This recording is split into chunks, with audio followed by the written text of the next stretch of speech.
Pada tanggal 18 Juni 2017, seorang gadis muslim yang tinggal di Amerika Serikat, dia berusia 17 tahun, dari Reston, Virginia, diserang dan dibunuh secara seksual.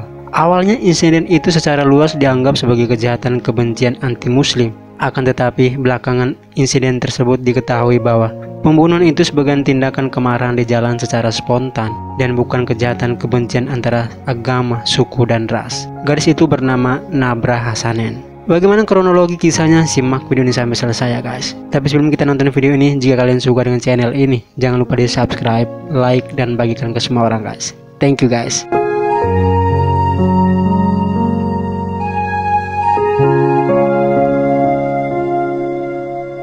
Nabra Hassanen adalah seorang gadis muslim berusia 17 tahun, siswa kelas 2 di Sound Lakes High School di Reston, Virginia. Ayahnya bernama Mahmoud Hassanen, sedangkan ibunya bernama Safsan Gasar. Mereka memiliki 4 orang anak. Kehidupan keluarga mereka dibilang sangat pas-pasan ya. Ayahnya bekerja sebagai sopir. Keluarga Hassanen adalah imigran dari Mesir dan pindah ke Amerika Serikat pada tahun 1987. Mereka tinggal di kompleks apartemen Citrus yang dihuni mayoritas imigran dari Somalia dan Nubia asal Mesir dan Sudan. Seperti biasa, bulan suci Ramadan setiap tahunnya disambut sukacita oleh umat muslim di seluruh dunia, termasuk umat muslim di negara bagian Virginia, Amerika Serikat. Salah satunya adalah keluarganya Nabra Hassanen. Di kawasan Sterling, Virginia terdapat masjid pusat komunitas muslim Al-Dulles atau Adams, salah satu masjid terbesar di Amerika yang berdiri sejak tahun 1983. Masjid itulah menjadi tempat beribadah umat muslim yang ada di Virginia, termasuk keluarganya Nabra Hassanen. Nabra Hassanen adalah seorang gadis remaja yang dikenal sama teman-temannya adalah gadis yang baik dan taat kepada ajaran agamanya. Seperti gadis pada umumnya, menginjak masa puber, Nabra suka musik, fashion, dan berdandan, dan seringkali keluar rumah. Nabra sering pakai abaya. Nabra Hassanen diketahui tidak pernah meninggalkan ajaran agamanya, meskipun mereka tinggal yang minoritas, akan tetapi lingkungan dan pergaulan mereka biasa saja. Nabra dikenal sebagai gadis yang punya banyak teman dan tidak memilih teman, entah itu dari ras, suku, dan agama. Nabra tidak pernah melupakan ajaran agamanya. Pada saat memasuki usia puber, Nabra Hassanen memutuskan untuk memakai kerudung. Dia juga aktif di komunitas-komunitas dan salah satunya adalah komunitas muslim dan Masjid Adams. Ramadan adalah bulan yang dinanti-nantikan umat muslim, sama seperti Nabra Hassanen dan teman-teman muslim. Mereka tidak meninggalkan puasa. Termasuk pada Ramadan tahun 2017, Nabra dan keluarganya menyambut dengan sukacita dan gembira. Pada hari Sabtu tanggal 17 Juni 2017, Nabra dan teman-temannya sesama remaja muslim membuka puasa bersama di rumah Nabra. Kemudian pukul 9.30 malam mereka berangkat ke Masjid Adams untuk melakukan doa malam yang diselenggarakan 10 hari terakhir saat puasa. Saat itu Nabra memakai abaya milik ibunya. Setelah sampai di Masjid Adams, Nabra kemudian kembali ke rumahnya lagi untuk mengambil barangnya yang tertinggal. Dia masuk ke dapur dan mencium ayahnya. Saat itu sang ayah menawarkan menjemput Nabra di masjid setelah doa malam. Akan tetapi Nabra menolak. Dia bilang kepada ayahnya nanti temannya yang mengantar dia pulang. Nabra lalu mengucapkan salam kepada ayahnya dan keluar rumah. Dan itulah salam terakhir yang merupakan salam perpisahan Nabra Hassanen kepada sang ayahnya. Karena di sanalah akhir dari cerita hidup Nabra Hassanen. Malam itu pada hari Sabtu tanggal 17 Juni 2017, Nabra dan teman-teman menghabiskan waktu di Masjid Adams. Tak terasa sudah mendekati waktu sahur pada hari Minggu subuh 18 Juni dini hari masih gelap gulita.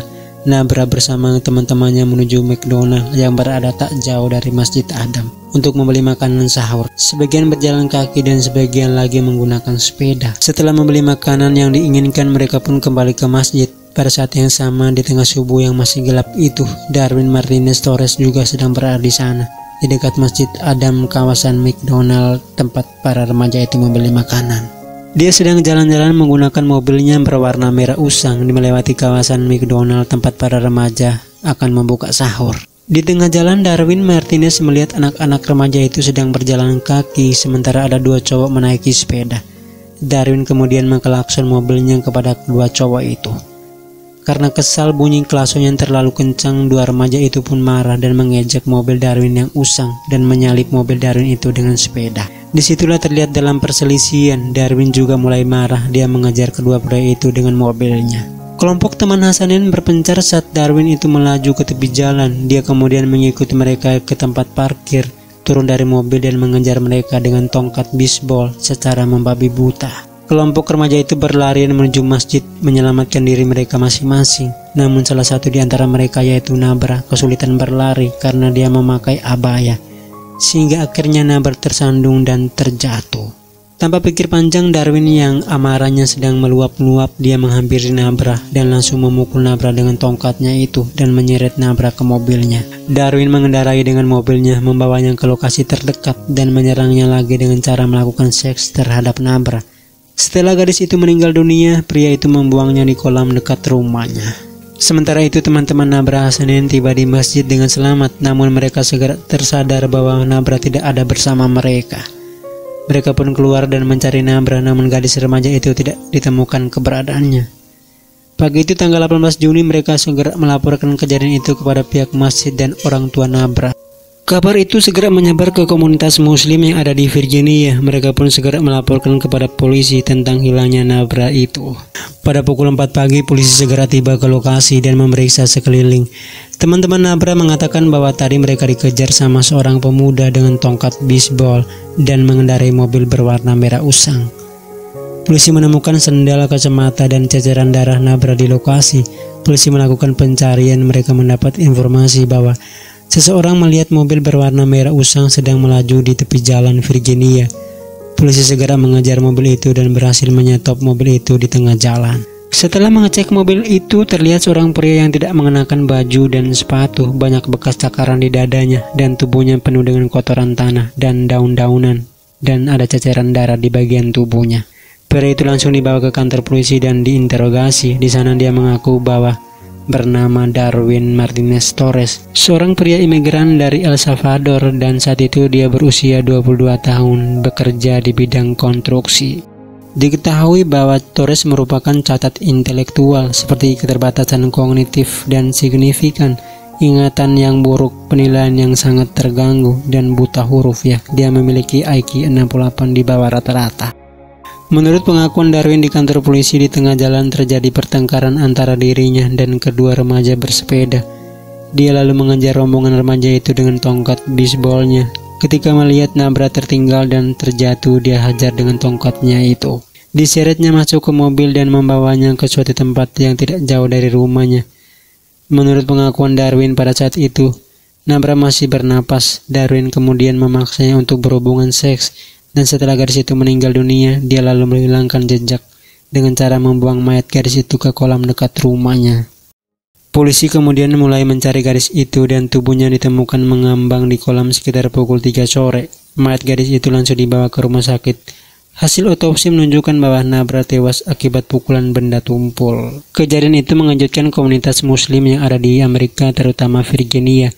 Keluarga Nabra tidak percaya, mereka tidak menyangka Nabra yang tadinya baik-baik saja. Mereka bersuka cita dan bergembira di masjid sembari menunggu sahur. Akhir hidupnya sangat mengenaskan di tangan seorang keji. Ada apa di balik semua ini? Semua orang bertanya-tanya, apalagi minoritas muslim yang ada di Virginia, menjadi salah satu pertanyaan umat muslim di Amerika.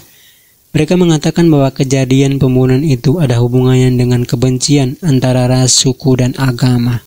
Polisi kemudian melakukan investigasi dan menyimpulkan bahwa kejahatan yang dilakukan oleh Darwin merupakan aksi random dan spontan yang diawali dengan pertengkaran dengan dua remaja itu. Kemudian Darwin meluapkan amarahnya kepada gadis itu pada saat itu tersandung dan terjatuh.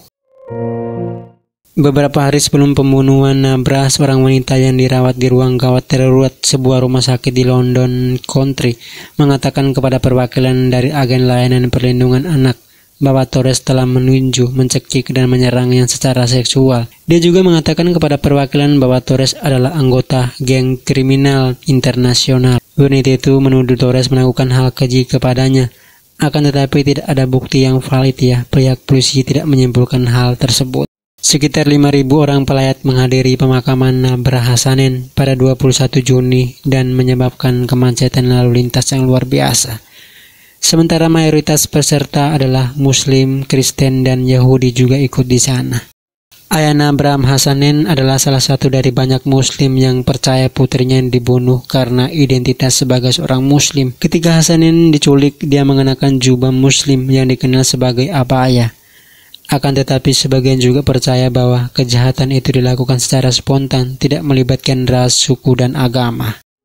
Kematian Nabram menjadi pertanyaan buat orang muslim yang ada di Virginia.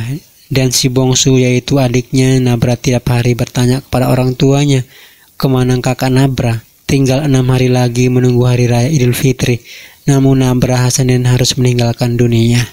Ramadan 2017 merupakan Ramadan terakhir bagi Nabra dan Ramadan yang sangat menyakitkan bagi keluarga Nabra. Terdakwa yang tidak lain adalah Darwin Torres mengaku bersalah atas pemerkosaan dan pembunuhan gadis itu pada November 2018. Kesepakatan pembelaan yang membuatnya dipenjara seumur hidup tanpa pembebasan bersyarat. Tetapi pengacaranya naik banding dan dia dijatuhi hukuman 8 hukuman seumur hidup pada 28 Maret 2019, guys. Mungkin sekian dulu cerita aku pada kesempatan ini ya, sebagai bahan renungan untuk kita semua. Thank you guys.